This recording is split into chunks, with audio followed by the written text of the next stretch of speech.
Pope's peace prayer for Ukraine recalls Fatima prophecy. Pope Francis has prayed for peace in Ukraine in a ceremony that harks back to a century-old apocalyptic prophecy about peace in Russia. 844. Rome. Pope Francis prayed for peace in Ukraine in a ceremony Friday that harked back to a century-old apocalyptic prophecy about peace in Russia that was sparked by purported visions of the Virgin Mary to three peasant children in Fatima, Portugal, in 1917. Francis invited bishops, priests and ordinary faithful around the world to join him in the consecration prayer, which opened with Francis entering St. Peter's Basilica before an estimated 3,500 people and concluded with Francis sitting alone before a statue of the Madonna. There, he solemnly asked forgiveness. That humanity had forgotten the lessons learned from the tragedies of the last century, the sacrifice of the millions who fell in 2 world wars. Free us from war, protect our world from the menace of nuclear weapons, he prayed.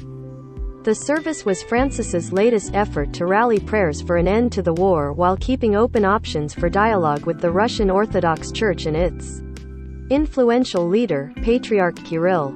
Francis has yet to publicly condemn Russia by name for its invasion, though his denunciations of the war in Ukraine have grown increasingly outraged. The prayer ritual was of deep spiritual importance to many Catholics and a source of fascination to others. It deals with some of the more controversial aspects of the Catholic faith: purported visions of the Madonna, revelations of hell, Soviet communism and the death of a pope, and questions about whether the prophecies contained in the so-called secrets of Fatima have already been fulfilled or not. To hammer home the universal nature of the event, the Vatican translated the text of the prayer into 36 languages. Retired Pope Benedict XVI participated from his home in the Vatican Gardens.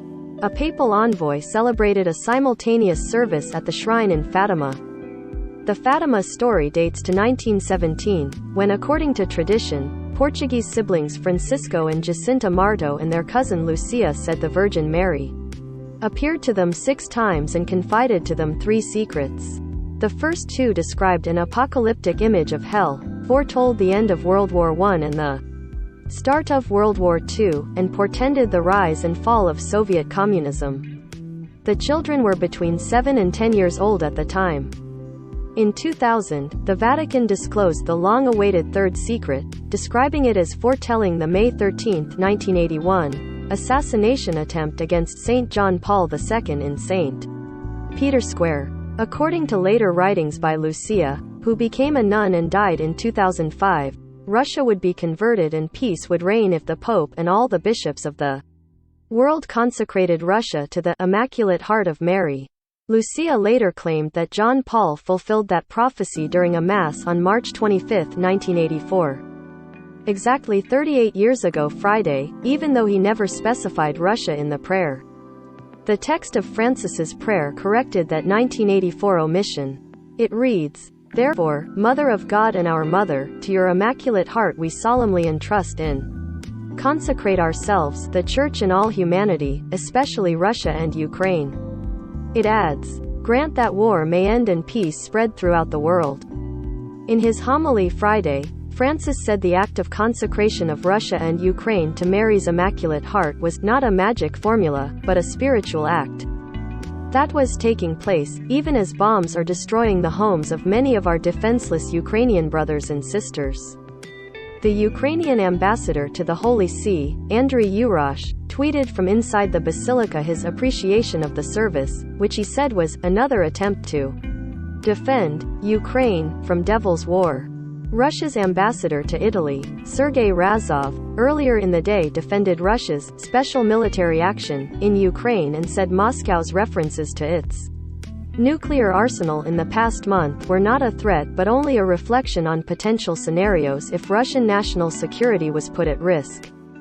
For some traditionalist Catholics, Francis' pronunciation of Russia in the prayer, as well as his invitation for all the world's bishops to join him, fulfills the original Fatima prophecy. Some quibbled over his inclusion of Ukraine, while others said the original call for Russia's conversion, presumably to Catholicism, might well have been a priority for the Catholic Church in 1917, but was not a focus of the Vatican's evangelization project now.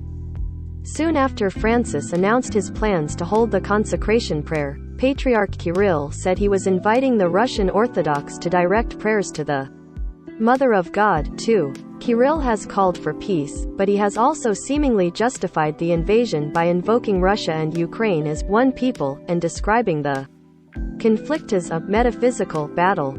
The Reverend Stefano Caprio, a former Catholic missionary in Russia and a professor of Russian history and culture at the Pontifical Oriental Institute in Rome, said Kirill is hardly the most hawkish of Russian patriarchs and is presumably under pressure to toe the Kremlin's official line. But in comments to reporters this week, Caprio noted that the Catholic and Orthodox prayers being offered up Friday carry some significant ambiguities.